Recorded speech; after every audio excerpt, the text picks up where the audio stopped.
That's frightening. I can't hear you now, Matt. I can't hear him either.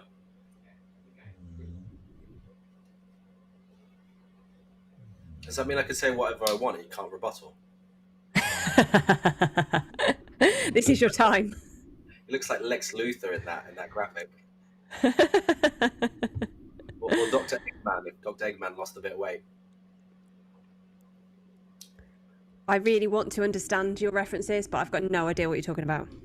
Ah, Lex Luthor is a badass DC World villain, and Dr. Eggman is the bad guy in Sonic the Hedgehog.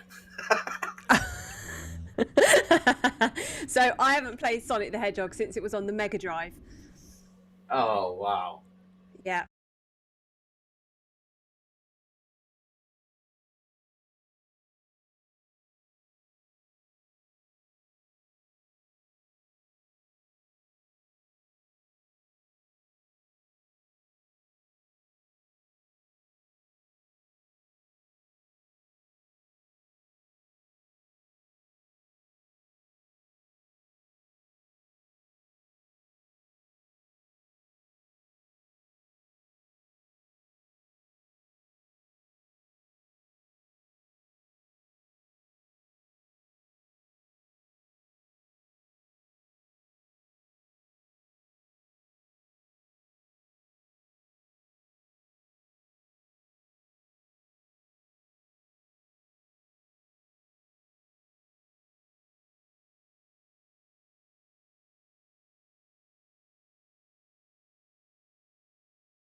welcome back to the stream. My name is MilkshakeMatty. Hi, I'm Paula Talks Crypto. And today we are doing a live stream with the UK award-winning #1 crypto accountant of the year.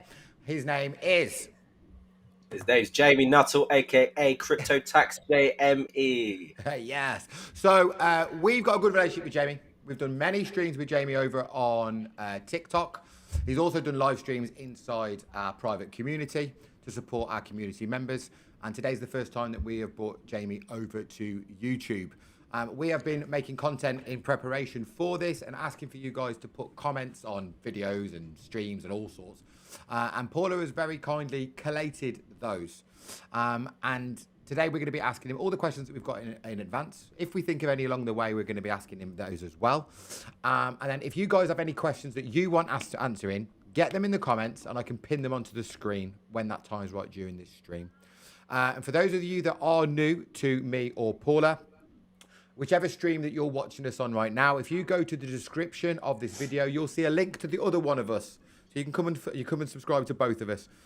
And for the Wolfpack members, you guys already know this. And if you're from my TikTok, you're already going to know this. But if you guys feel like that you have a need for a crypto accountant, there is a link in the description of this video where, because you are either a Wolfpack member or one of our subscribers, you're going to get a free consultation with Jamie or one of his team to make sure they're going to assess you to see, first of all, if you have a need for a crypto accountant, and then if you do, what kind of money they can try and save you. There's a link in the description for that. So, Jamie, welcome back to the Tinterweb. Thank you for joining us today. It's an absolute pleasure. So we've been making some videos, and the first video that I put out about these changes that are coming up in the UK, January 2026, went a bit crazy, if I'm honest. I wasn't expecting the responses I had, and some people were asking some amazing questions, but some people were wild in the things that they were saying, and it was clear to me that there's a real need for clarity around this,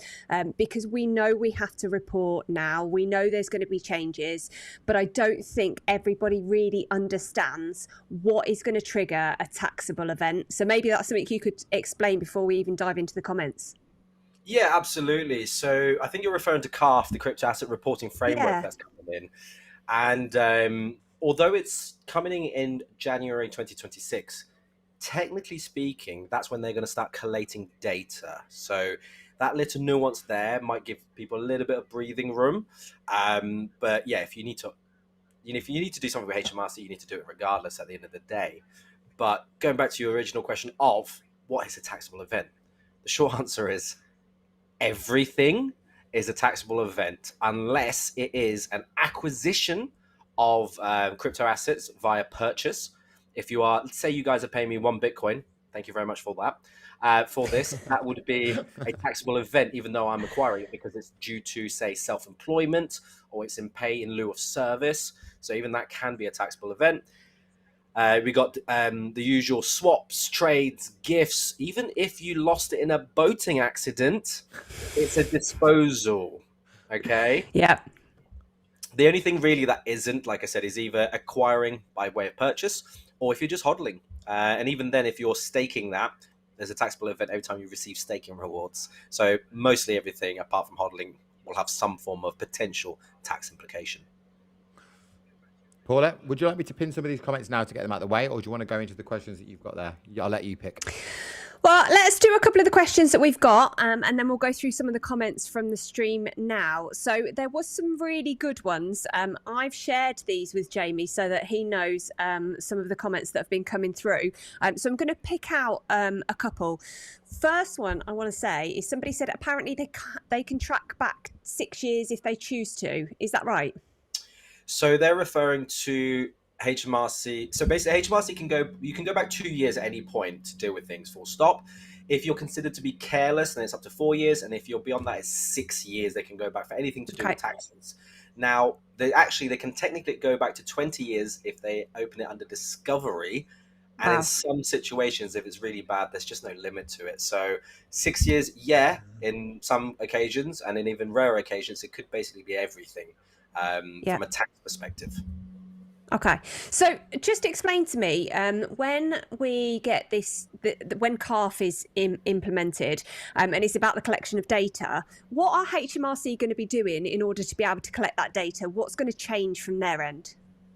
So they would just get the legal power to request from RCASP, which is basically your centralized exchanges, brokers, anyone that deals with your crypto from a central perspective.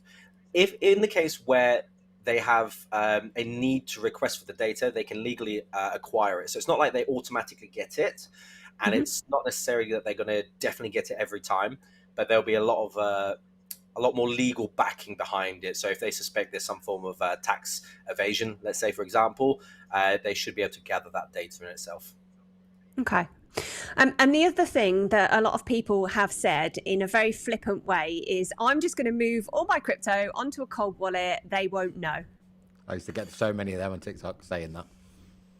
So they're not completely wrong.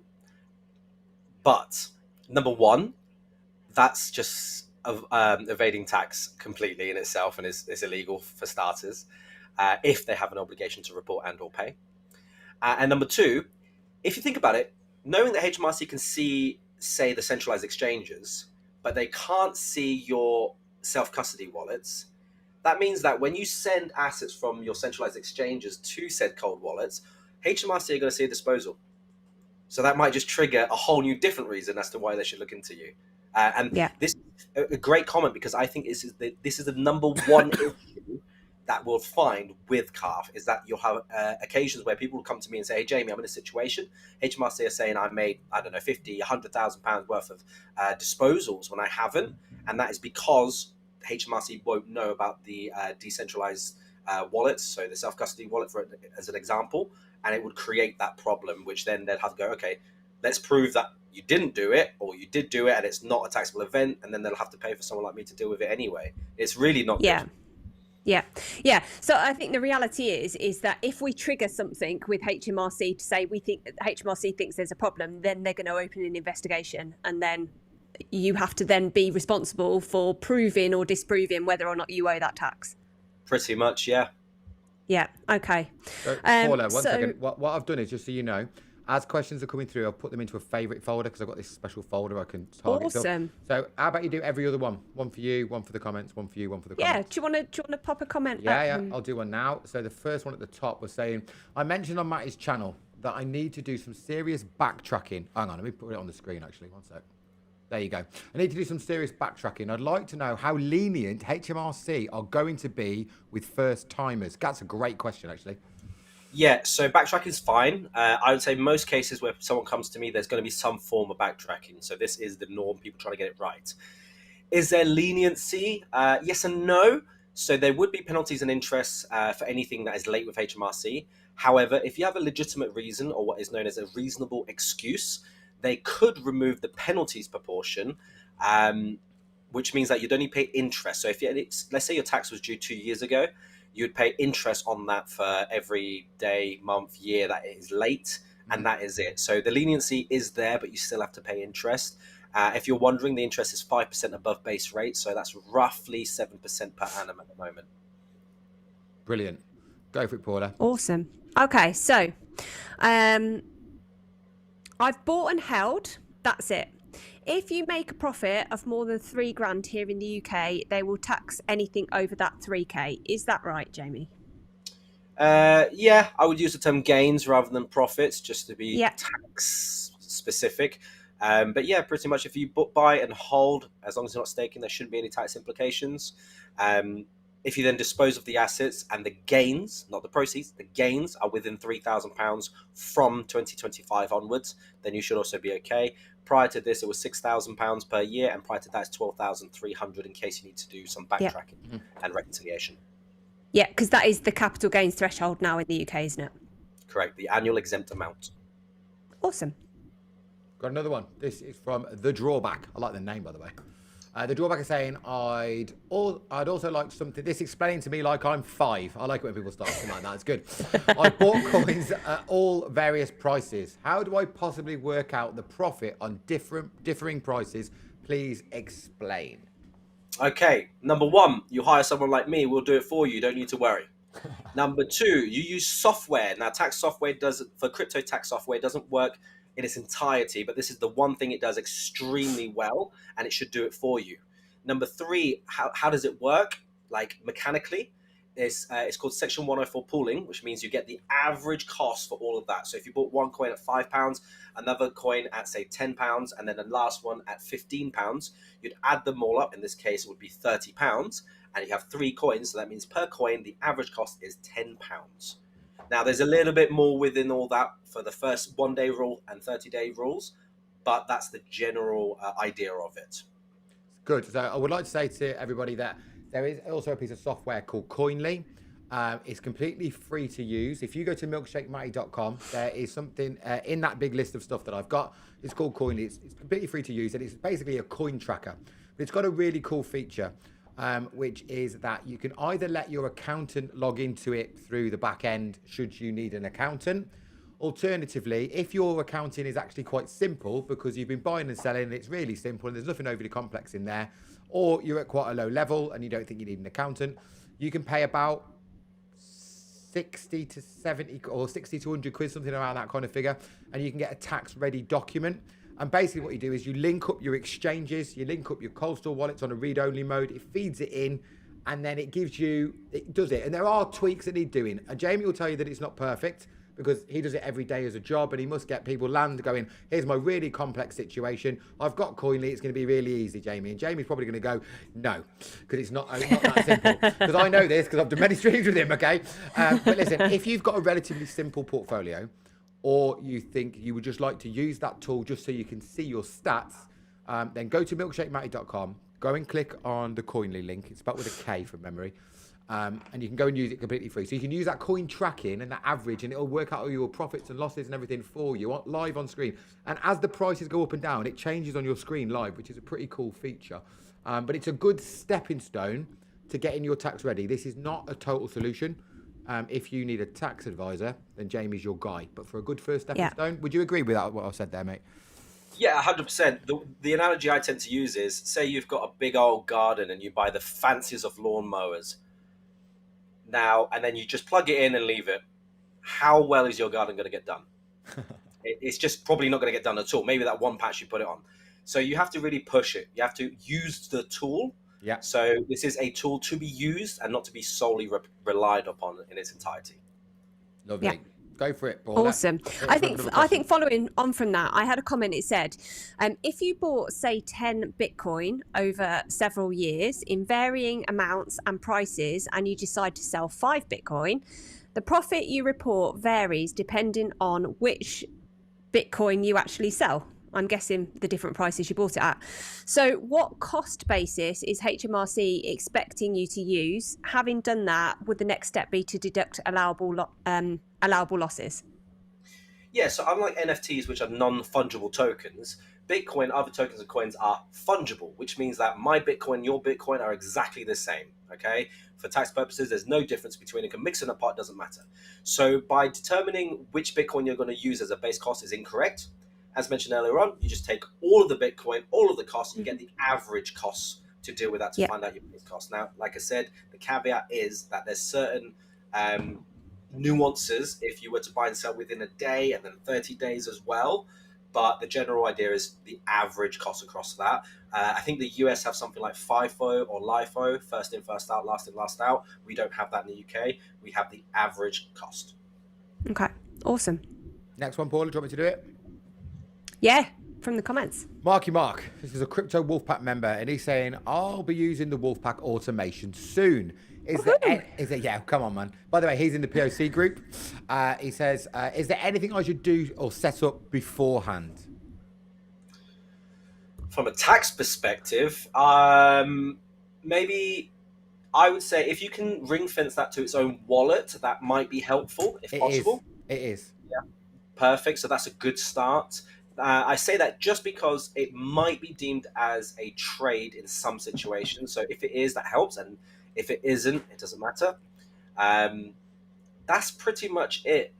If you're worried about if it's going to be under the income tax regime or the capital gains tax regime, I would probably get some official advice on it, because depending on the automations, how you do things, what you do, it could swing it possibly.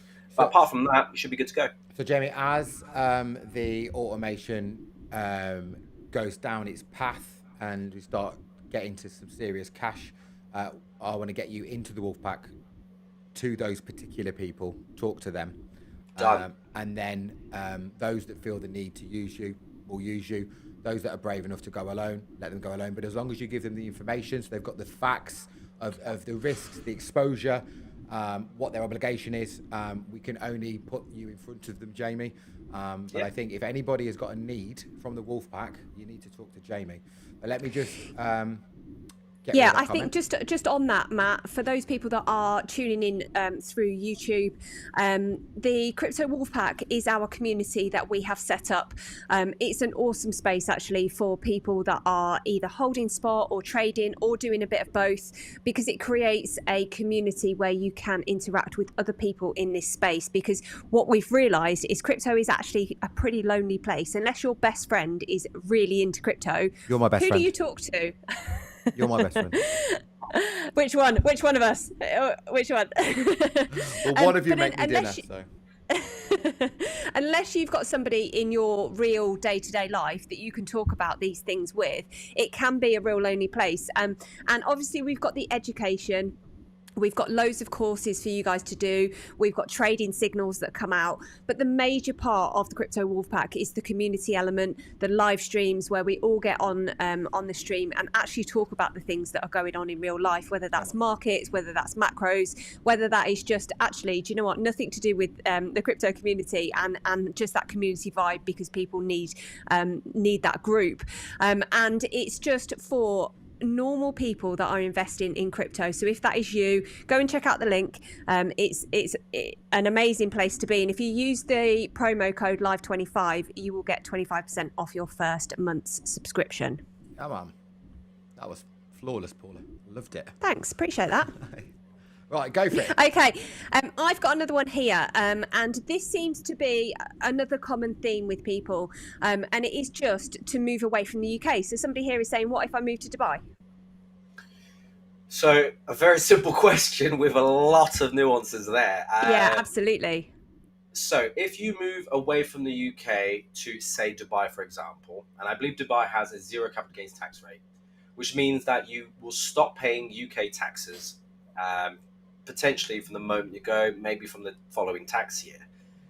Now, there are certain things, for example, if you were to buy the asset while UK tax resident, it would be considered a UK asset upon purchase, which means that if you were to fall back into the UK system within 5 years, for any reason, everything is to be considered as if you never left. So that's one thing to watch out for. If you were to buy assets while you're not a UK tax resident, and then come back within a year, that would also be within the scope of UK taxes potentially. Okay. So you can see how the assets bought while UK tax resident and then the assets bought while non-UK tax resident might need to be separated, because you'd be in a situation where you come back in year 3. So that's, say, year 2 assets that you bought while non-UK tax resident could still be outside the scope of UK taxes. And that's the tip of the iceberg. So there's lots going around that. It's absolutely possible. It's what a lot of people are talking about. And luckily, yesterday in the budget, I was expecting them to talk about exit tax to some degree. So were we. Yeah. And they didn't, because we have a robust statutory residency test, which I can't see them getting rid of anytime soon. It's very good. And this exit tax would completely ruin it. So, possible. Lots and lots of pitfalls around it. So if you're thinking about doing something like that, definitely get advice, especially if you're looking about saving, hundreds of thousands of pounds in tax, if not more. Yeah, and I think probably what I want to say in there is just not being a UK tax resident isn't as simple as it sounds. So if that is your plan long term, you probably need to speak to somebody like yourself to make sure that whoever is going to move knows their obligations around that, knows what they need to do, what they don't need to do, because you don't want to just move and assume that cuts off your requirement to pay tax in the UK, because it's not quite as simple as that from what I understand. Yeah. It's the statutory residency test, which is what you want to start at. But yeah, there's loads of stuff around it. Yeah. Okay, Matt, have we got more comments? We've got loads, mate. They're queued up now. So The next one, when you answer this, can you also cover that swapping for one crypto for another can also count as a sale? Because so many people don't get this, or do you understand? So now you see the question, you'll understand why I'm saying this. I get this one all the time. I get it all the time. They go, I haven't sold anything. I'm like, brother or sister, you have. So, yeah. So we can't get taxed if I don't sell. Yes, that is true. But as Matt said, remember, you swapping, say, XRP for Bitcoin, you are selling your XRP, categorically selling it. So that counts, by the way. So yes, the way I like to say is, if I hodl, it is not a taxable event, rather than if I don't sell, because sell is, like you said, you need to be very clear that any disposal, i.e. the sale of XRP for Bitcoin, doesn't matter what you receive for it. If you get rid of it, if the quantity of your assets go down, you need to think why, because it's a disposal of some kind. Now, if you were to give your wife some Bitcoin, let's say, the amount of Bitcoin you have goes down, and you go, it's a disposal, but it's for my wife, husband, civil partner, therefore it's non-taxable. So yes, if you can't get taxed if you don't sell is correct, as long as you're aware that swapping, trading, all counts as a sale. Yeah, and I think that's a really important kind of mindset to get yourself into, because people don't very often see swapping as selling, but it definitely is a taxable event, and that is something you have to report, all taxable events. Okay, let's just go through another one here. I live in France. Anybody hear an aeroplane? Yes. Just checking. Is that yeah? I live in France and receive a pension in the UK, so my tax reporting is slightly mixed. Can I choose to report all my crypto transactions in France, as I think it might be simpler for me, as simple as French administration can be? So I tend to stay away from international issues, but this should be fairly straightforward. According to the UK tax law, if they are not a UK tax resident, which it doesn't sound like they are, their crypto assets are deemed to be situated based on where the individual is a tax resident. So it won't be taxable in the UK. And according to the UK's eyes, at least, it should be taxable in France. Whether the French agree to that or not is different. But according to the UK side of things, I would say that, there's no obligation for the UK, unless, of course, you've left the UK recently, and then you might come back into the UK tax system. When we're talking about moving to Dubai, that example, then it could be. But chances are it won't be taxable in the UK, even if you wanted it to be. Okay. Matty? Yeah, I'm just picking one, because the top one was a duplicate one. That's his concentrating face. That's my concentrating face, yeah. So if I lived in the UK, I would take profit through staking and maybe use an LLC.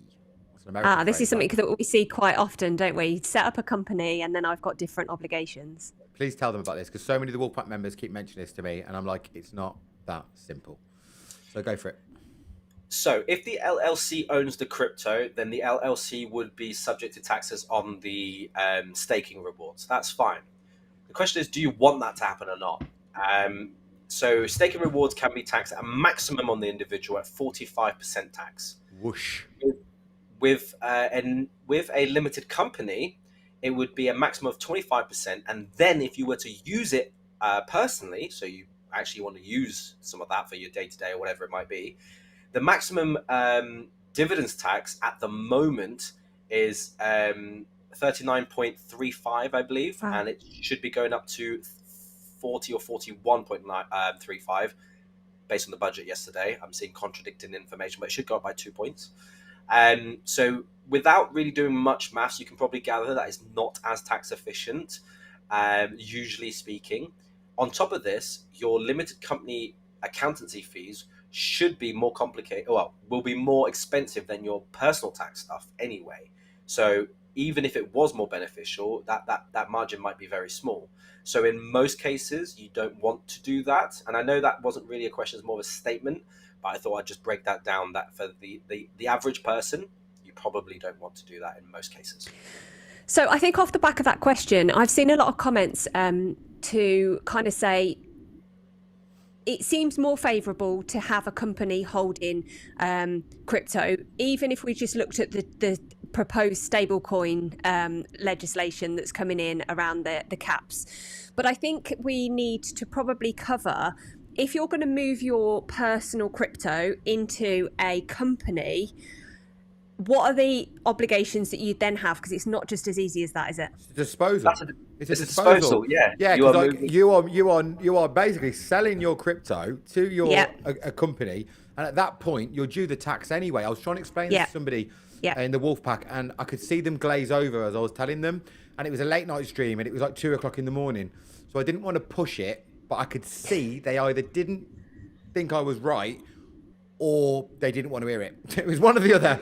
So I backed off a little bit, but I was like, it's not that simple, brother. It's not that simple. Yeah, so say I were to put some Bitcoin into my company, it would be a disposal, and then you'll calculate if there's taxes or not. Now, if I just bought the Bitcoin today and then disposed of it, that taxable, the tax on it will be minuscule because of the variation in price from the point I bought it to the point I disposed of it into the company. Or if I have a company that's already generating funds and it bought it itself, that's fine. And that's the angle that I took with my answer, which puts it in a better position. But yes, if you've held crypto for a while and have all sorts going on, and then you move it into the company, you've got that added issue of it's a disposal because you and your company are two separate entities. That's the whole point of the situation. Therefore, it's just the same as if you sold it for fiat.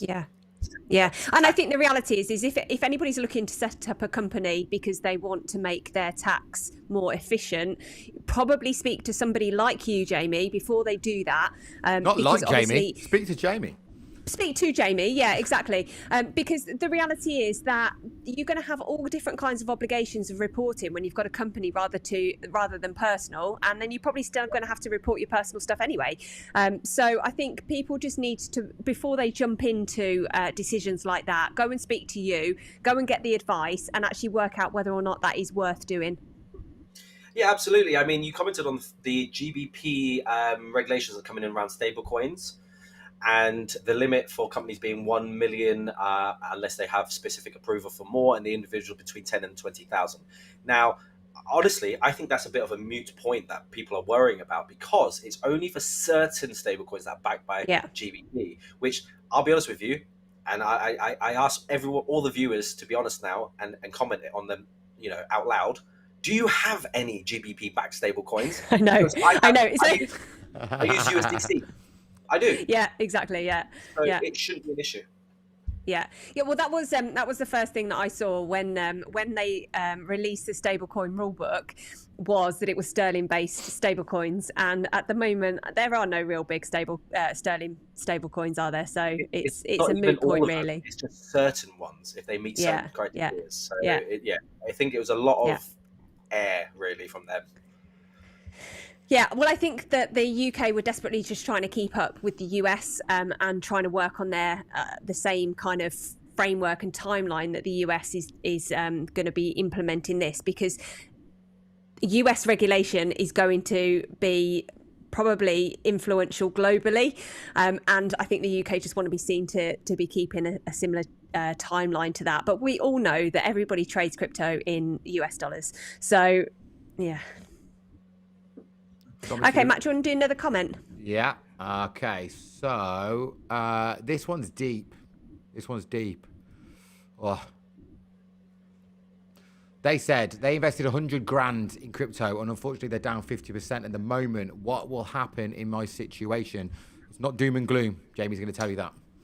Yeah. So sorry you got wrecked, for starters. Like, we've all been there. And the bottom line is, you need to figure out if it's realized or unrealized losses. So, for example, it says you're down 50%. Let's say you bought £100,000 worth of token A, for example, and it's now worth £50,000. That doesn't mean that you have any obligation to report anything, because you haven't created the loss or gain. It's just sat there waiting to be realized or unrealized. To be realized as an unrealized loss. However, if you're in a situation where you have that sold that token A for 50,000 and bought £50,000 worth of token B, you have crystallized £50,000 worth of losses. Now, the reason why this is important is you have 4 years to declare those losses. So if this is in 22, and if this is before April as well, 22, that means you have until April 2026, so not very long, to declare those losses before they're gone forever. So step 1, are they realized or not? If they're not realized, nothing to do for now. Step 2, if they are realized, then you're going to have to make sure and determine when it was realized, because it might have been throughout the years. It might not be in a simple all-in-one go type situation, and therefore you have to make sure you declare them within 4 years, otherwise they're lost. Now, I've seen a situation before, and many times in fact, where a client's gone, oh, I have £50,000 losses, but I also made £50,000 gains, so it's net zero. I was like, yeah, you're probably right. Oh, look, that £50,000 loss, you can't declare it anymore. It's beyond 4 years. So therefore you still have to pay taxes on your 50 grand. And he's like, well, that's not fair. I'm like, I'm sorry, but I'm just the messenger here. So be careful. Yeah. Yeah, I think jumping on the back of that, slightly different, but still on the same theme. Somebody has commented to say, I've unfortunately fallen foul to a fake crypto company that took me for thousands. I've fallen for a romance scam. I think there's a lot of those out there. I've been scammed out of a substantial amount of crypto. Am I able to write this off against my taxes? I guess it needs to be declared. So if you can prove it. HMRC doesn't like this, but it is possible. So firstly, it's a disposal. Oh wow! Yeah. You could be liable for the tax on the rob. So you would be liable for taxes unless you created a loss. And then what you technically have is a receipt for whatever they promised you in return for whatever you put in, which would be a disposal. That receipt would be valued at whatever the market value is that you went in, for example. And then you've been scammed, so that receipt is now worthless. It is of negligible value. Now, if you can prove that, I would also advise you to get a police report, so action fraud, for example, so you get it fully reported, you get some legal backing or some paperwork backing behind it all. You may be in a situation where this receipt that cost you, say, 50 grand, that is now worth zero, you might be able to make a negligible value claim on that to effectively write it off. So that gain that you could have created upon entering that contract would be removed and some. So you would be basically, it's a weird way around it, but you would end up where you can write it off as a relief. So it's a little bit complicated, and HMRC don't like it. But yeah, if you've genuinely received a receipt for something that's now worth nothing and it cost you 50 grand, you can make an NVC. It's just proving that that's the case, if that makes sense. So I think I just probably want to reiterate this point here to say, if you have been scammed for your crypto and you are in a loss, go and speak to Jamie, because there might be something that you can do that's not going to give you the obligation to have to pay the tax. Especially if it's significant. Obviously, if you've lost $200, you might just have to write it off to experience. If you've been done for 50 grand, 20 grand, 100 grand, or as one guy that I interviewed once, £1 million, you need to talk to somebody, because hopefully there can be some positive light that come out at the end of that, even if it means you're going to offset future tax. Yeah, absolutely. And just on that point, I kind of want to say scams are rife in crypto. Keep your crypto safe, keep your capital safe, protect it, get it off the exchanges. They are notorious for either closing down or getting hacked. We are all sitting here with our Tangem rings on. The link That's unbelievable. for Tangem, which is a fantastic cold store wallet, is in the description. Go and use the discount codes that are there to give you an extra 10% off. At the moment, Tangem have got a Black Friday sale. You can multi-layer the promo code, so put their promo code on that they've got in the website and add in the additional ones that are in the description of this video below, because Tangem are very proud to say that they have never had their exchanges hacked at distance. So not even exchanges. Nobody has ever lost their crypto wallets, from a distance hack on their wallet. Has anybody been robbed before by them handing over their keys? Probably. Has anybody been robbed before because they gave away their Tangem and their devices? Probably. But the point is, most people don't get robbed like that. Most people don't get robbed because people climb through your bedroom window in the middle of the night. Most people get robbed through gutless cyber attacks from a very big distance, and that is what you're being protected from there. Yeah, absolutely. So not even one single USDT, not even $1. So they are really, really proud of their stats for that. They're really proud of the security of the back end of Tangem. We highly rate them. They're very easy to use. I know that not all of this tech in crypto is easy to use, but I can't speak highly enough of Tangem. So if you have got your crypto on an exchange somewhere, if you've got it on a hot wallet, get it on a cold storage device, and Tangem is the one that, as you can see, we all love. So I think I wanted to add something to that as well. So as content creators, everybody knows that brands will ask you to do things for them for money, right? So let me make things very, very clear. Oh, that was weird. The sound just went. Are you still there? Yeah. Brands contact me all the time, especially around wallets. I've been contacted by 2 wallet companies in the last 3 days. That's just now. And they offer me considerably more money than the affiliate link give me from Tangem. But Tangem, I know, is the safest option for you guys. So when we're asking you to use our links, do we benefit from that? Yes, we do. It probably gets me a McDonald's. It's true. If I asked you to go to other companies, or we were putting their brands up here, well, one of them today was offering me $50 per sale, right? This is not about money for us. Yes, it supports the channel. Yes, it helps our growth, but it's not about that. We all use Tangems ourselves. It is by far the most premium product out there, in my opinion. But listen, if you're the kind of person who doesn't like clicking links, you can go and find the Tangem website yourself. It's actually tangem.com, but go and find it yourself. And then at checkout, there's a promo code section. You can either type in MilkshakeMatty if you love me, or you can type in Paula if you love Paula. But please use mine, because we're cool. Oh, Jamie's as well. Oh, Jamie's got one as well. What's yours, Jamie? Just crypto tax day of me, but there's too many spelling errors in that. Just use MilkshakeMatty, it's fine. Paula, nice and easy. 5 letters. But the point I'm making, guys, listen, we believe in that product, and that's why we promote it. Right. Actually, on that note, before you move on, Matt, when you scroll down to the description of our videos, there are affiliate links that are there. These are products that we are using on a day-to-day basis. They are ones that we believe in. As Matt said, we get so many people that are contacting us to try and work with us, but we want to give you guys access to the products that we believe in and that we're using on a day-to-day basis. So go and check out the affiliate links that we've got. We really believe in those products, and we'd love your feedback as well. Yeah, Mum.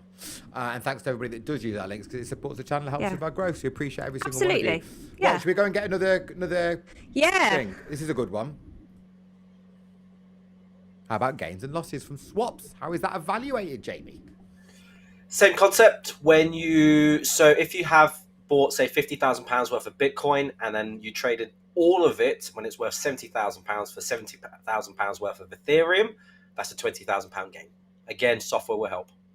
Yeah, Mum. Yeah. Do you want me to do another one? Just on the back of that, I've got a comment here, and it says, are the fees taken by the exchange and the wallet transfer tax deductible? Yes.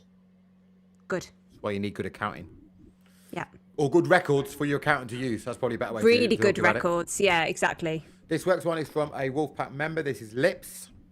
And Lips, I promise you, I'm going to edit your video at some point this evening. So, by the way, those of you who don't know Lips, Lips is a Wolfpack member, and he has made us a training video on Fibonacci. My guy. I'm going to edit that for him this evening. Here he is. Anyway, there's his question. If you haven't made more than £3,000 worth in gains, then do you need to even put in a self-assessment? By the way, before you answer that, he's in the automation POC group as well. So this question is well out the window for him very soon, but go for it. No. If you already do a self-assessment, and your proceeds are over £50,000, then you should include it. But if it's under £33,000 gains, and that's the only reason you might be doing a self-assessment, then no. Awesome. Do you want me to do another one? Yeah, do another one. I think this is another Wolfpack member. I swear this one's a Wolfpack member as well. And I get asked this one, Jamie, all the time. Because of the demographic that quite often I get attracted to me, it tends to be family-aged people. And it's quite a common, like the way I worded that. Listen, I'm hardly a thirst trap for the young women, am I? Like, let's face it, like, do you know what I mean? They're not going, oh, he's sexy. I think you're very sexy, babe. I appreciate it. I think you're sexy too. But yeah, what's the best way?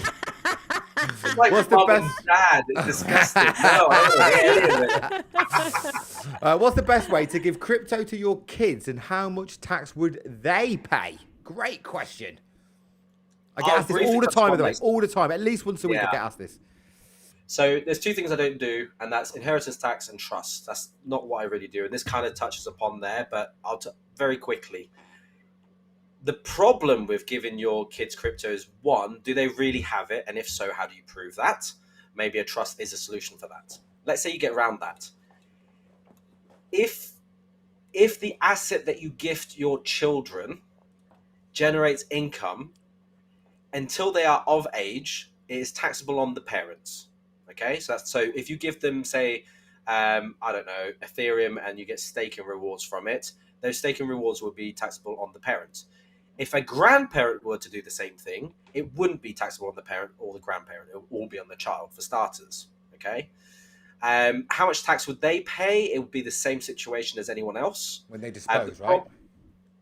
Yeah, it's just exactly the same. No difference at all, apart from if they were getting staking rewards, let's say, so it's income generating. The problem is, how do you prove that it's theirs? Because let's be honest, they probably don't even know about it. You see what I'm saying? Yeah. So an idea could be, you let's say you have a Tangent wallet, crypto tax JME, and you and that Nice. is genuinely in their name. You could just buy the crypto directly into there, and it would be a gift of the cash value, if you like, and then there would be inheritance tax implications and all sorts, which I'm not going to comment on. But yeah, it's fairly straightforward. It's just, unless you're talking a lot of money, and then there'll be other solutions, it's probably not worth really looking into just yet. So I've got a question for you. This is actually a live question from me to you in a real situation. I have just bought one of these for my grandson, right? I was thinking, if I send USDT into it, right? So it's not crypto. Well, it is crypto, but it's not a crypto that changes in price. Stablecoin, yeah. A stablecoin. And then inside there, I swap that stablecoin into XRP or whatever, and that's his, not mine. Does that work? So the words you used were, if I send the stable coins to him, fine, and he owns this, fine, and then I swap it, doesn't sound like it's his, because you have access to that account. Well, he's only one, so he can't use the computer yet. Do you see the problem? Do you see the problem? Okay, so that was a crap idea then, because we were going to give him this and then put stuff on. Okay, so I've got a better idea. Would you buy the crypto and just send it to the wallet and leave it there and not swap it and not do anything to trigger any taxable events? And then I'll just class that as the disposal for me. So if I buy it and I send it, same day. Shouldn't be any taxable implications there. Yeah. But okay. And then he won't cash out in that until I'm already not a UK tax resident and I won't care. The problem is making sure that it's in his name and he has beneficial ownership. So you don't register a wallet in your own name. They're non-KYC. Exactly. So HMRC, if they ever had a problem with it, would look at their case and go, okay, who has control of it? So you need to mitigate that problem, because they could quite comfortably say, you bought it, you transferred it, you know the seed phrase, or you have access to it, it's yours, and you have to go, no, hold on, no, it's not. Let me prove it. So what about if I've got a document written up between me and the parent, especially the dad, to say, I have bought the child this, there's the whatever we need to put in a document, signed, so it's there officially in his name. What about that? So that would help. I would say this is the sort of thing you want to go to a lawyer for. What you're looking at is probably a declaration of trust or something along those lines, which is a legal document to ascertain exactly that. Okay. But yeah, that could work, and if certain things are in place. Sounds good. You got another question, Paula? Because I've got loads backing up here. So a lot of the comments that I've had have been covered by other questions. So I'm happy for you to go through the comments on the live today. So we've already just done that one. So that was about the best way to give crypto to your kids. We've just done that one. Yeah, somebody here saying clear information, guys. Yeah, I appreciate it. And that's why we're doing this today, because the more information you've got, the more armed you are. And we're also sending you this way. over to Jamie. If you think that things are more complex than you've got a handle on, go and get some advice. Bosh. I get asked this one all the time as well, and I'll tell you. Can I tell you what my answer is to them, and then you can tell me if it's in the right ballpark? This is my favourite game.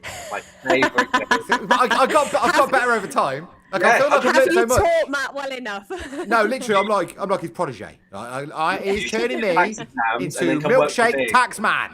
Right? Okay. So I always say to people, it's the problem you've got is the rules change. So you're trying to plan for an event where by the time you move, it might have changed, and while you're away, it might change. But as it stands right now, I think as long as you've got no base here in the UK and you've got no interest here, then you're good to go over that 5 years. But there is a drawback So the if you come back comments before says, that, I think. You are liable for capital gains tax for 5 years if you move abroad and come back to the UK as a resident. When you're abroad, that first 5 years, will it depend on whether or not you've cut off your tax ties with the UK? So that comment is not entirely true, but it does come from a source of truth. So each year, you have to do a statutory residence test to see if you are a UK tax resident in this situation. If for the 5 years you are not a UK tax resident, and then you come back, you should, in most situations, not be paying UK taxes for the whole period. So it's not a case of if you will definitely be paying taxes when you come back. You might, if you were UK tax resident for any of those 5 years once you do move. I look like Penfold from Danger Mouse. Can you get that on screen, Matty? Because I just want to put it out here that when we started this stream, we didn't realise our mics were on, and me and Jamie were talking about the picture that Matt had put up. And Jamie, for those that missed it, what did you say that Matt looked like? Either Lex Luthor or Dr. Eggman if he lost a little bit of weight. And I was explaining I had no idea who he was talking about. So, yeah, he was just filling me in. So, yeah, we'll get that out. We didn't know our mics were on, but we do now. Right, very quickly, just to cover this one. So, if you go into the description of this video, it doesn't matter if you're watching it on Milkshake Matty's channel or Paula Talks Crypto. In the description there is a link for you to be able to fill out a form to ask for a consultation. Now, consultation with Jamie would normally cost you XYZ, but if you are a Wolfpack member or one of our subscribers here on YouTube, then you get, as long as you qualify, then you get a free consultation with him. So go into the link in the description here, go and fill out the form. Yeah. But it's important when you fill out the form, you say that Milkshake Matty or Crypto Wolfpack have sent you there, and then his admin team, when they see it, won't try to send you a bill. Absolutely. Sorry, Jamie, carry on. I was just saying, when you're doing that, if you can give me as much information on your situation as possible, I might be able to skip the initial sort of 10-15 minute call and go straight to the full consultation. Especially now we're so close to the deadline, please do that. But if it's something a bit more softer, I do lots of collaborative work with Paula and Matty, so you'll see lots of stuff on there. But if you look up Crypto Tax JME on X, on YouTube, on TikTok, I will be all across there giving little snippets of information. And yes, if you need to use me and you're coming through these guys, use the links. Or if you can't find the links, just let me know and you'll still get the same deal. Okay? Yeah, either way, it just helps you guys. Yeah, man. Awesome. I've got one here. Yeah, and I just wanted to say, before you move on, Matt, just for everybody that's watching us on this platform, you guys have been awesome, and the support that we've had since we've started our channels on here have been amazing. I know a lot of you have followed us from TikTok. Over there, we've had a huge viewers in the videos and the content that we've been making. But the reality is that actually we have really loved making long form content on this platform, and that's what we're going to do moving forward. So if you're not already subscribed to our channels, the links are in the description. Please go and do that. We absolutely appreciate your support, and if you're enjoying the content that we're putting out in the lives, make sure you like these lives. Make sure you hit that button, because it really lets the algorithm know that we're doing something right, and we'll push that out to more and more people, because this information that we're sharing is going to be so relevant to so many people. I don't think we're oversharing, Paula. It's just to say that over on TikTok we would get up to 10 million views, north of 10 million views a month between us.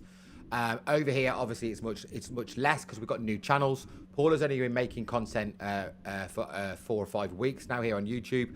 I did 4 weeks in April to May.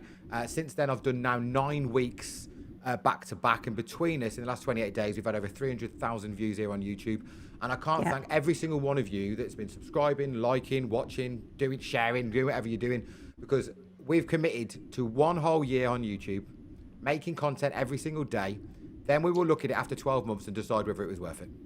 And right now it feels worth it. But if you guys can still keep helping us. Awesome. Oh, one more thing. If anybody ever sees the word hype under one of our videos, it's completely free. Yes, it's a brand new hype. system. So basically, everybody has the right twice a day to hype a video. And it gives the algorithm a boost to say, that was a good one. If you ever see a hype button below our videos, please press that button. The problem is YouTube haven't told people what it is.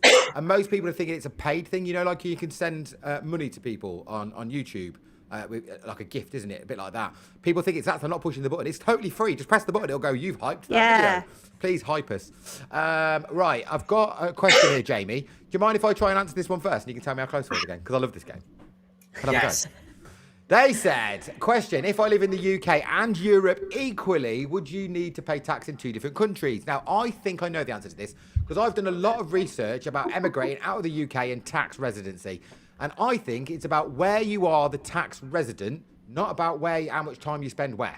That's what I think it is. So if you spend half your time in Spain and half your time in England and you're a tax resident in England, then you're paying your tax in England. That's what I think it is. Can I just jump in? Because I think that there is a certain amount of days that you have to be in the UK to be a tax resident, or actually anywhere. I think you have to be in a certain country for a certain amount of time. Is that also in the mix? You're both. He hates this question. I can see it in his eyes. What is it about this question you don't like? No. So before crypto, I specialized in this and property taxes. So it's a lot more complicated than that, guys. Okay. Oh. So number one, you have to remember. You say Europe equally. Let's say Germany as an example. We need to be specific because Germany has their own set of rules as to what determines you as a German tax resident. So does the UK, so does France, so does everywhere in the world. So for starters, you need to look at the countries that you are living in and determine in relation to those countries if you are a tax resident. In some very rare cases, it says none, and that's when you're in a bit of a pickle. But in most cases, it'll be one or the other, nice and straightforward. In fact, in most cases, more likely situation is you could be taxed in both. And what that means at that point is you then need to determine who has the right to tax first, and then you need to look at the double taxation treaty between the countries, because in most situations, especially if UK is one of them, there will be one, and then you can claim a tax credit against the one country against the other. Now, in some situations, you might be taxed, say, 30% in Sweden, for argument's sake, and then you're taxed in the UK at 20%. You go, I get a tax credit from Sweden, but that tax credit might only be limited to 10%. So you might pay another 10% in the UK on top of that. So it's complex. So it's very complex. For clarity. That's why he pulled that face. For clarity, when we leave, we're not coming back. There's going to be no grey area for us. We will not be a tax resident in the UK. No. I don't blame you. So when you said you was going to answer that, Matty, I was like, that's a spicy question. Most accountants wouldn't be able to answer that unless they specialise. Do you want another one, Paula, or have you got more questions, or are you out of questions now? Because I've got you carry piles on. of them. I do want to say, though, that Liam's saying that, Jamie, you look like Penfold. Yeah, I've just Googled Michael's saying it. that as well. I don't know where that's come from. Right, what about what if a person... Oh, this is a good one. Have we covered it? Have we covered that? What if a person loses their tokens, i.e. no longer has access to them? It may be seen as a disposal in HMRC's perspective, but is it a loss from the individual's part? How do I deal with this? And I should imagine if he's writing it that, it's probably him, right? So this person's probably lost access to the crypto. And maybe see, there's a couple of different things by lost access, because sometimes people say that, and when you dig a bit deeper, they've been robbed quite often. So it depends. If you no longer have beneficial ownership in the tokens, it's a disposal. So it's a gain or a loss. It's as if you sold it, if you like, for whatever it might be, at market value, likely. And then you need to go, right, can I make an NVC because against the receipt to receive it, depending on the situation. So, for example, maybe you put something into Celsius and then it went bust. So although you still had your Ethereum, you're not making an NVC against Ethereum because you can't do that, but you can against the receipt to receive the Ethereum. So in the best case scenario here for you, it would be a disposal and then a write-off simultaneously. The best case. Again, it depends why you have no longer access to it. Were you robbed? Was it forced? Did you forget it? Did you, it's big difference depending on the situation. Jamie, what happens if you bought Bitcoin and you put it into a wallet and then you can no longer access it because you can't find the computer that you have got the login access to, and you've got no idea how to get it back? What happens in cases like that? Paula, that burns. Do we have to do that? That fucking burns. I'm going to swear. I didn't even mention any names. But I was just interested in that situation. So there is also that guy, isn't he, that's desperately trying to find his laptop in the landfills, and he's been looking at it for years. But things like that do happen to people. People buy crypto, put it on a wallet. That would never happen to me. Okay, that did happen to you. I wasn't going to shame you like that, but that did happen to you. What happens in situations like that, Jamie? I would, again, if it's significant, I would perhaps write to HMRC, explain the situation. And what could happen is you'd make an NV claim, perhaps. So you'd say, let's say you bought it for, say you got £50,000 worth. What happens if you don't know, though? What happens if you don't know what price you bought it at? Or especially with Bitcoin, you're not buying one Bitcoin anymore, are you? Because it's so expensive. You're buying like 0.0 something of a Bitcoin, and you're not sure what the numbers are. How do you go about that situation? I know exactly what the number is. I know. And if you don't know what it is, that's the whole point of getting someone like myself to come in and get involved, because we can calculate that, because it's on the blockchain. As long as we've got the address, or in this case, the extended public key, because it's Bitcoin, we should be able to figure it out ourselves. But what if you haven't got the address? You'd be able to find it somewhere. You just can't find. You just don't know the address. Jamie, it's 60 Bitcoin. If it was possible, I'd have found it by now. So you bought 60 Bitcoin somewhere. Did you buy it cash, or was it a transfer? Transfer. Okay. Where did you transfer it from? I can't say on it. Okay, but you do know that. You know where you transferred it from, is what I'm saying. No. Well, in that case, you need to figure it out. Mate, you think I haven't tried? Listen, I'm emotionally okay with it now, because I've exhausted everything that I possibly could. So it is what it is. Okay. Well, if you ever want a forensic to go through it, let me know, because I'm not saying we can. I'm just saying there's a chance. There is a chance. It won't be cheap, but there is a chance. I'm and okay that's with up to it. you. We are where we are. Listen, I actually. Are you sure? I'm not saying this because I think we need to go and chase that. I'm saying it because I think this is a situation that a lot of people will find themselves in, because people do buy crypto and they do put it on a random wallet, and then they do lose access to that wallet, and then they won't really know what they've bought or what the price that they've bought it. And then do they just go head in the sand, I'm going to forget about it, because maybe it wasn't that much, or maybe they don't think it's important, or do we need to actually do some more in-depth stuff? I would go as close to it as possible. So we go, right, these are the wallets that you have. Where did it come from? Can we see, maybe there's a random wallet, you go, oh, I forgot I had that from, and I've realized that because of the work that we're doing with Jamie. And then we go, oh, where did this Bitcoin go to? Why did I see a disposal of £10,000 worth of USDC in this decentralized exchange, and I can't see what you received for it? And then you go, oh, that is what happened with that, say, 60 Bitcoin, for example. And then we can check on the blockchain and use certain tools and scanners to see if that transaction happened. And if it does, we can then go, okay, so we can now prove that you bought that, and see how we go in this situation, how that could work. And this is something that we do all the time with clients, where we say, oh, is this your wallet? Oh, yeah, that is our wallet. I forgot about that. I just couldn't find it, but that is definitely my wallet now that I've looked into it. Or it's a case of, we've seen at least 2 or 3 times a year, we go, oh, did you know you've got 3 ETH, for example, stuck in this protocol? Did you want to pull that out? And they're like, oh, thank you. It's like, it happens But that does happen, doesn't it? And people have crypto that they have completely forgotten that they've even got. Yeah, and if you've forgotten about it, you can't do anything, then it is what it is. You know, you can't prove it, you can't do anything about it, unfortunately. Yeah. Okay, ready for the next one?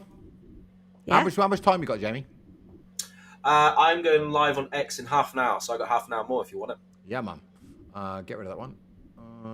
Right, what about this one? You'll be exhausted by the end of all these lives. We've covered that one already. The last 2 days have been rough, but good fun. There you go. Good. Oh, it's been budget week. That's like a tax accountant's nightmare week.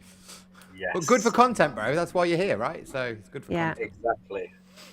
As the limit on tax-free crypto is 3K, does this consider / include realised and unrealised gains?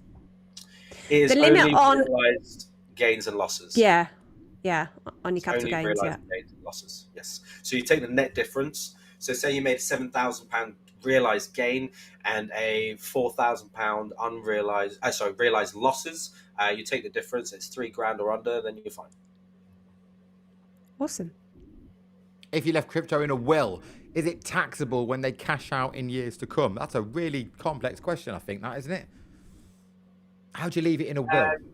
Do you mean like you own it, you die, and he's saying you can take my... I've left you my wallet, and there's my key. There's my key. Crack on. Yeah. So this is, again, I don't like talking about inheritance tax. Jamie's face. Yeah, I can't talk about this. Actually, you watched the pain in his head as he was rubbing his eyes at the thought of that question. That was marvellous. I might clip that. Because that was excellent. Like, he hated it. It literally needs these questions. More questions that make Jamie pull that exact expression is what I want. Get that in the comments now. So the problem is, whether you can access the crypto or not is part of the estate when you pass, which I believe at the moment is around about 40% tax. So if it's in your will and it's outside exemptions and all sorts, let's say you've got £100,000, £40,000 will be due whether you dispose of the assets or not, for starters. It would then uplift the crypto assets value from said, to that £100,000 amount as the probate value, which would then be inherited by whoever's in the will. And then at that point, it becomes a normal situation where if you were to dispose of the assets for, say, 150,000, you have a base cost of 100,000, so on and so forth. So it's very complicated. And to be honest with you, this is the biggest problem because say you've got a husband and wife situation. No, say you've got a situation where someone passes away with £100,000 worth of crypto, and the estate would be, say, taxed at 40%, £40,000 on that particular element. That is due regardless of if you can access that crypto or not. And in a lot of cases, they won't be able to because most people self-custody or have, seed phrases, private keys scattered somewhere. And if someone passes without giving that access to someone legal, a guardian, whatever it might be, they can't dispose of the assets. So the actual estate itself would be down, say, in this case, £40,000 without the ability to obtain it. So this is why this is the biggest problem with inheritance tax and crypto, and one of the many reasons why I stay away from it completely. I have a friend who's very good at this. I leave it all to her. But yeah, it's, oh my God, that question opened up a can of worms, I tell you.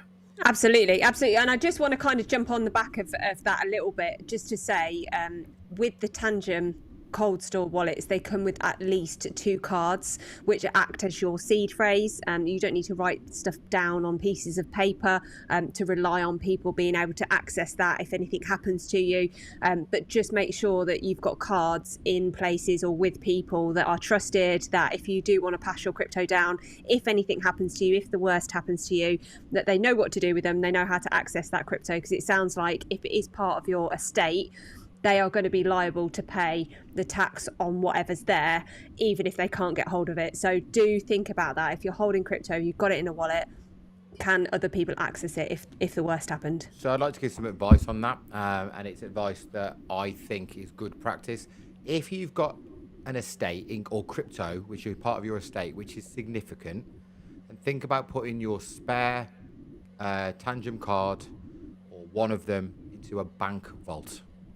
Because if it's significant enough to you be worrying about when you die, then it might be significant enough to worry about in case you had any problems. So having that in a bank vault as part of your will, where the executors know about the access to that key and all the rest of it, is a smart move, in my opinion. Yeah.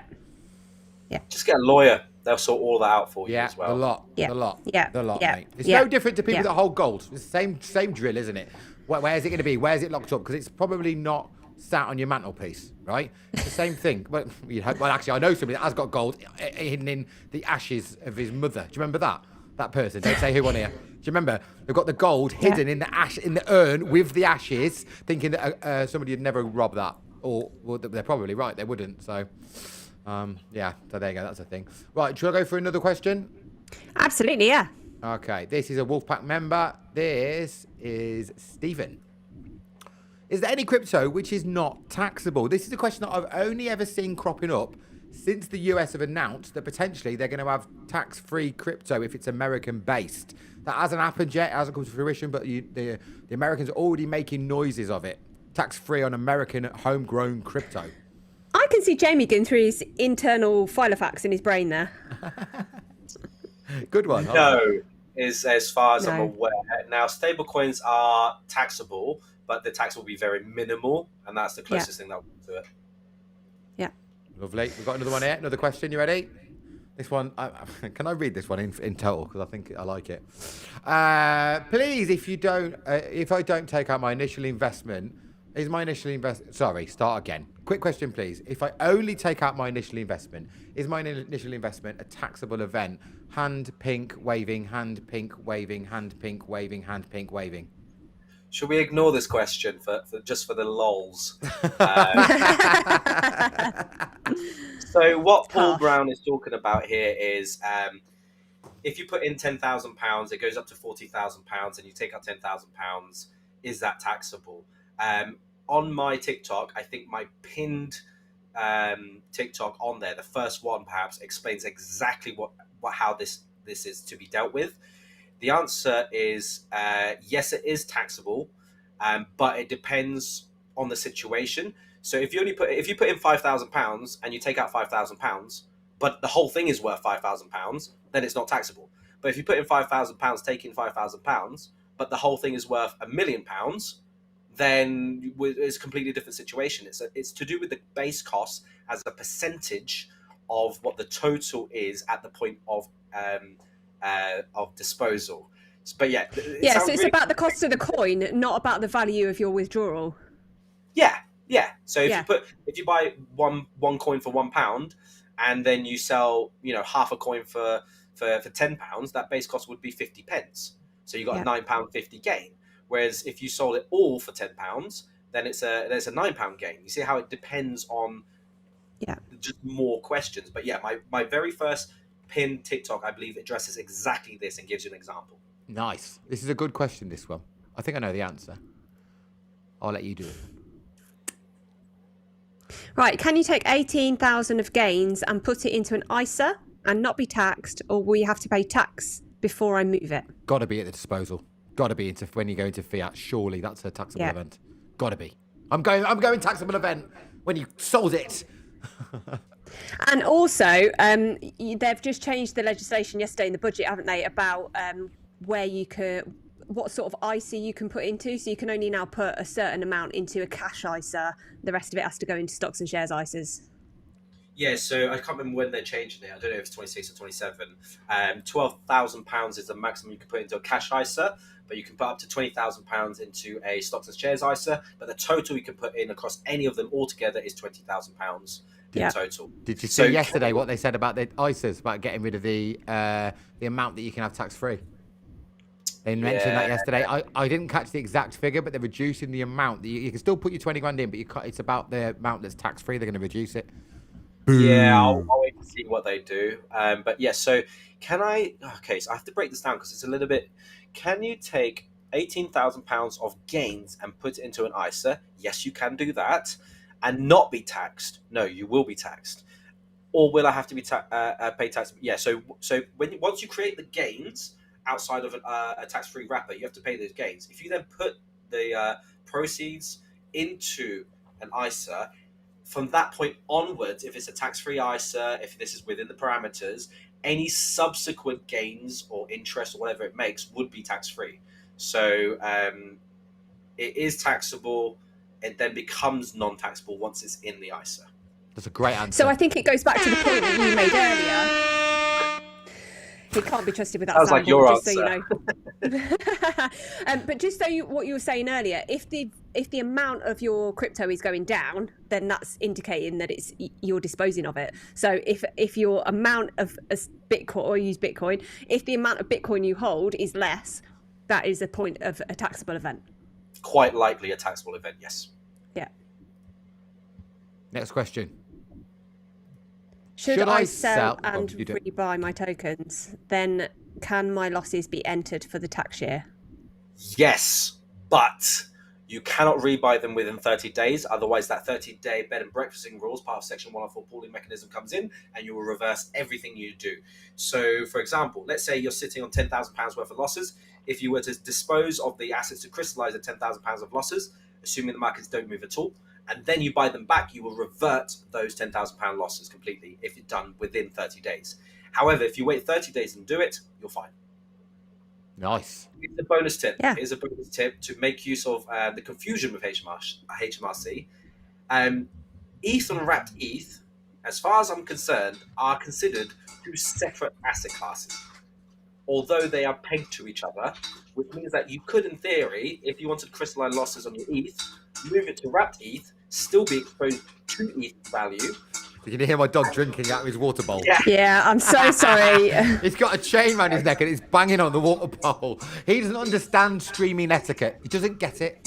He also snores on the stream. So guys, if you've watched our live streams, he's like, I don't care. He's a loud snorer. Crypto Dog, when we're on a stream, he's like, I don't care. I'm thirsty. I know it makes a noise and I don't care. So that's up to him. It's fine.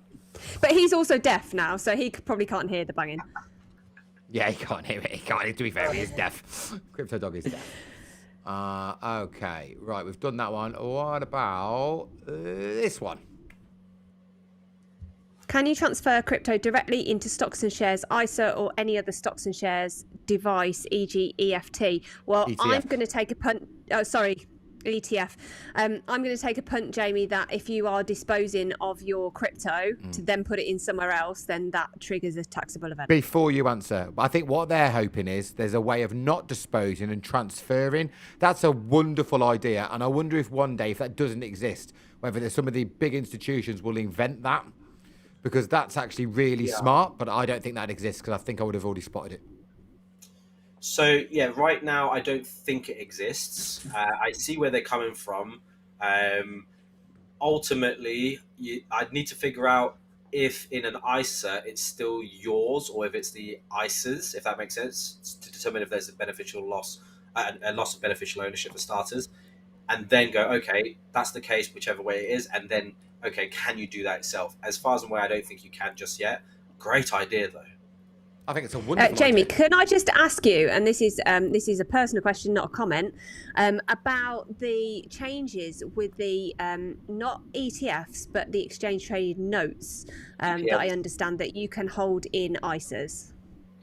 So ETNs can be held in ISAs and pensions, as far as I'm aware, and because there are now you can get ETNs exposed to crypto.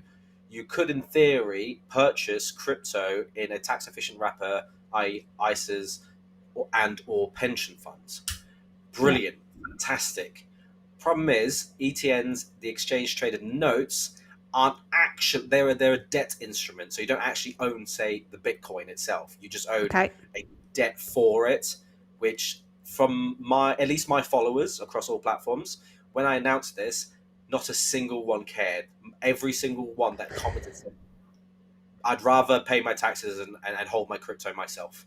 So yeah, fair enough. I guess you leave yourself the exposure then if one of those facilities that are owning the crypto on your behalf goes down, then yeah, that's the worry. Yeah. But is that not the same of any of the assets you would hold in a ETN? Yeah. ETF. Okay. Oh, no, an ETN. Sorry. Yeah. Okay. Yeah, it absolutely is. But self-custody over your shares in Apple isn't quite as big a deal as self-custody over your Bitcoin. You know, it just feels a little bit different. Yeah. So we've had this question multiple times, but I guess people are joining now that weren't here at the beginning. So Go for it.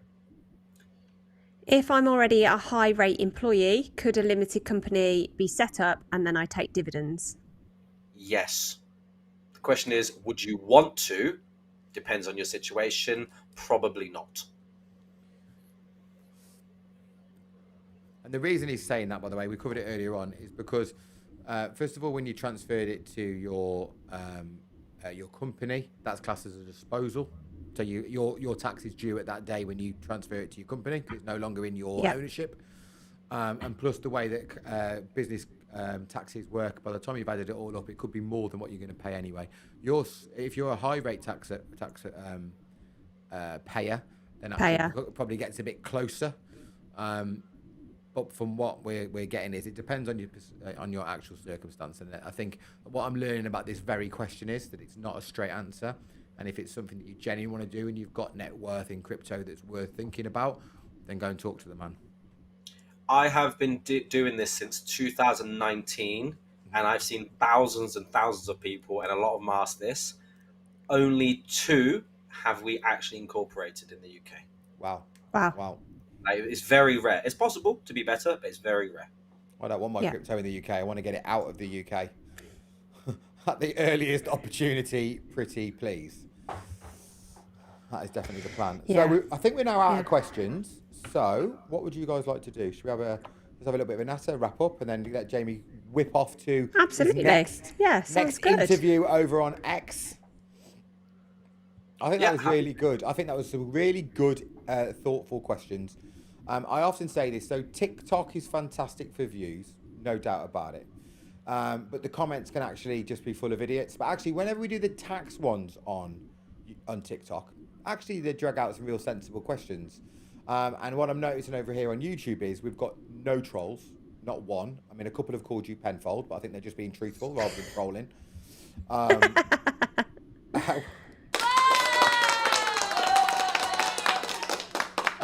But on a whole, I think it's a really good audience over here. And what I'm learning is actually that YouTube is a really good space to do things like this on live streams. So we can't do this every week, every month, Jamie, but I'd love to have you back again for another YouTube in the future, especially if we start getting things cropping up about rule changes. If we start getting drift of the landscape changing, the government hinting at slight changes, particularly around capital gains tax, which I think is going to be on. The exit tax is going to be the next one that crops up. I would suggest we do another one of these and cover those subjects. But again, open it out to viewers for their questions, because as me and you now know, Jamie, we've probably done about 10 of these, I should imagine. The questions repeat because the questions that are most prominent on people's mind tend to be on people's mind en masse. So we get a lot of these questions, which is why I'm getting so good at answering the questions, man, because I've done this. I've been down this road with Jamie so many times that I'm kind of learning. It's improved my knowledge. I think my knowledge was okay before I met Jamie, but now I think my knowledge is really good. I think it's really good, and I really appreciate you. You'll get the hang of it. There'll be a complete overhaul and everything will change. Yeah, that's normally what happens, isn't it? There is a couple of extra questions that have come in. One of them says, if when staking, you don't withdraw the yield, is it always a taxable event at the point of receiving the yield? And does this mean you are double taxed as you get taxed on the profit when you sell? Okay, let's answer it backwards. Not double tax. So let's say you receive £10 worth of something. That first £10 will be under the income tax regime as staking income. And then if you sold it for £12, you don't get £12 worth of capital gains. It's £2 because you've already paid taxes up to £10. It just happens to be under the income tax regime. Awesome. So it's double tax, but it's not overlapped. The first question is when. So the question basically asks when is it considered my asset?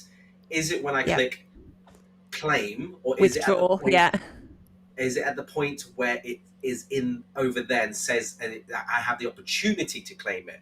I don't want to answer that on a live because it is very subjective, and we have, what can I say? We have spoken to HMRC about this in the past. And we have suggested a way, and they've agreed it. I just don't want to say out loud in case they've changed their mind. Okay. Yeah. No, I respect that. But listen, I would suggest that it's probably a conversation away from the live that you could have with Jamie about that, if that's something that is relevant to you. And One more question. Another one here. Does the use of a VPN affect tax returns? I want to answer this one because I believe that this is the same thing that people were saying 6 months ago, because everybody was talking about Dubai, when they're saying, if I fly to Dubai and if I sell my Bitcoin there, does that mean I don't pay UK tax? And I think this is the same question repackaged, right? Because he's probably thinking, my VPN is going to say I'm in Argentina, therefore I'm not purchasing it in the UK. And it's the same. It doesn't matter where you buy, sell. It doesn't matter. It's about where you're a tax resident. And if you're a UK tax resident, it don't matter where you buy and sell. I think that's what the guy's getting at. And it's the same question as the people that say, I'm going to fly to Dubai and sell my Bitcoin, because it doesn't matter then. It's tax-free in Dubai. But only if you're a Dubai tax resident. If you're a Brit in Dubai selling your crypto, that's taxable in the UK. Just because you did it on holiday doesn't make a blind bit of difference. Yeah, pretty much spot on. I suppose the other angle that I think is more likely where they're coming from is, hi, I've used a VPN I shouldn't have done. I probably shouldn't have been able to make that trade in the UK, but I did. Is it still taxable? The answer is yes. Even for that, it's still taxable. It makes no difference if you use a VPN for either Matt's angle or this other potential angle. There is actually a really weird, I need to memorize this. There's a weird piece of legislation that basically says, in a nutshell, even if you have illegally sourced those funds, you still have to pay taxes on it. They're still your funds. Yeah, you still taxes due. It's like a really weird piece of law that makes no sense, because obviously there's bigger issues if it's illegal. But yeah, so same thing on a smaller case of VPNs. Just it makes no difference whatsoever to your tax situation. Ooh, yeah. Listen, I think we could keep going through, because there will be comments coming through. But the reality is we can't answer everything. Jamie's got to go and do a live on X in a few minutes. And I just want to take this opportunity to thank you, Jamie. Somebody in the comments also saying thank you a lot, Jamie. Your knowledge is much appreciated. It really is. And listen, we make the content about subjects like this, but we're not the experts. So to have somebody that can come in and answer your questions directly is invaluable, I think. And I really appreciate you taking the time to do that with us today. Man, it's been awesome, Jamie. So thank you again. Yeah. Obviously, it's a well-trodden path for me and you to do that, but it's awesome to be able to do it with Paula Talks Crypto as well. We can't wait to get you back to do more content in the future. Yeah. Don't we have something in the Wolfpack in a couple of weeks? Yeah, December 9th, something like that. It's a Tuesday. Let me have a look now. I'll tell you right now. I just want to jump on and say, if you're not part of the Crypto Wolfpack, go and have a look at it. But we've also created a free lift-off course. So if you are interested in crypto trading, holding, whatever, go to the link that's in the description of the video. It's completely free. The feedback that we've had from that has been unbelievable. People have paid thousands for courses and haven't got as much information as they got from the free course that we're offering. So if you haven't signed up for that, go and have a look. The link's in the description. Well done, Matt. It's awesome. So yeah, go and have a look. We've got some great comments. Thank you for having me, guys. Genuinely a pleasure. You're welcome. I guarantee have been really, really high quality, technical. Yeah. Our audience is awesome. I guarantee you're going to head over to Xspace now. Not going to be as good as this. You're going to be like, I should have done an extended one over on YouTube with MilkshakeMatty and Paula Talks Crypto. That's what you should. Hey, here might say, you know what? I might as well just tune into that while I'm here. So he says Jamie is a superstar, and we'll end on that. I agree. Jamie is a superstar. Thank you, Jamie. Appreciate you. Right then, we're off then. See you later, guys. Right, guys. Thank you so much. Take care.